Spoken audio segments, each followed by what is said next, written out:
Welcome to the GSA Multicultural Week presentation. In America, it all started in 1850 when Walt's white men wrote poetry that would encourage gay people to have a safe place and where they could build a community. But still, people had to hide who they were because they were still afraid of what could happen to them. Then, Carl Maria gave us the term homosexuality and the power to identify in 1868. Then writers like Alice Dunbar showed up as a biracial and bi woman. Her courage allowed more stories of LGBTQ people to be told.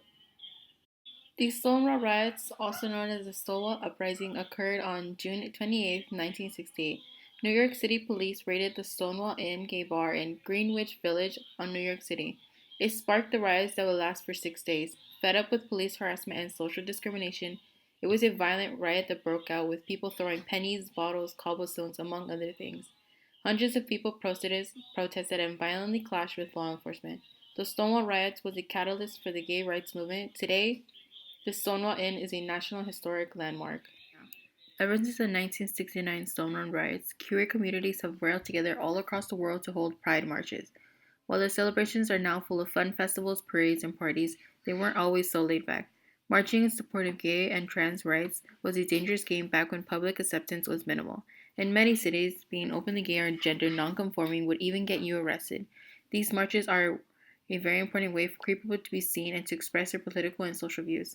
After centuries of repression, queer people could finally find a place to express themselves in pride events.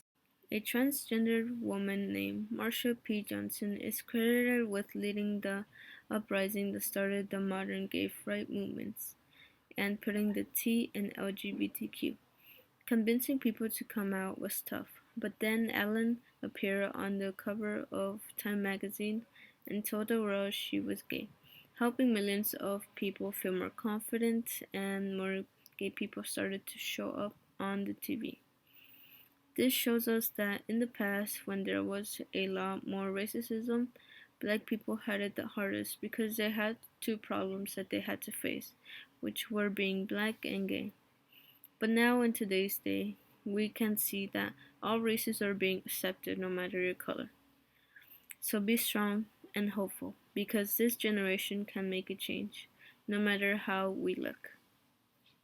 Gender is not a male-female scale. It is not the sex we are assigned at birth. It is a spectrum. It is the relationship between the dimensions of body, identity, and social gender. Your gender is your identity. Today, countries such as Canada, Argentina, Australia, Denmark, and the Netherlands, Germany, Malta, New Zealand, Pakistan, India, and Nepal allow people to opt for an X in the gender mark. This allows a reflection of one's gender identity. A special shout out to Malta as this country has passed a historic gender identity, gender expression, and sex characteristics bill, providing perhaps the most expansive protections for trans and intersex people in the world. Malta's policy not only allows Maltese citizens to update their gender identity on their official documents like passports without having to undergo medical treatment, it also includes X for third gender or decline to state marker option for passport applicants, something that many countries with trans-inclusive legislation still lack. Pronouns matter, and it is important that we are addressing them.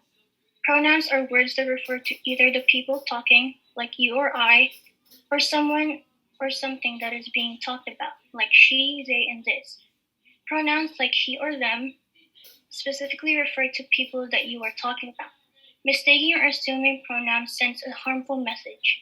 Using someone's correct gender pronouns is one of the most basic ways to show your respect for their identity. To be respectful of pronouns, ask for someone's pronouns. Include your pronouns when introducing yourself, and in general, be aware that pronouns vary and aren't determined by physical features, clothes, etc.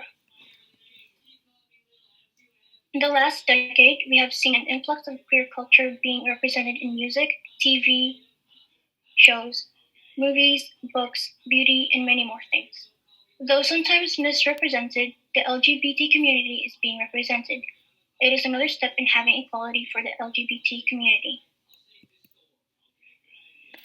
So for the activity is to click on the link here and to learn more about the different terms in the LGBTQ plus community. Thank you.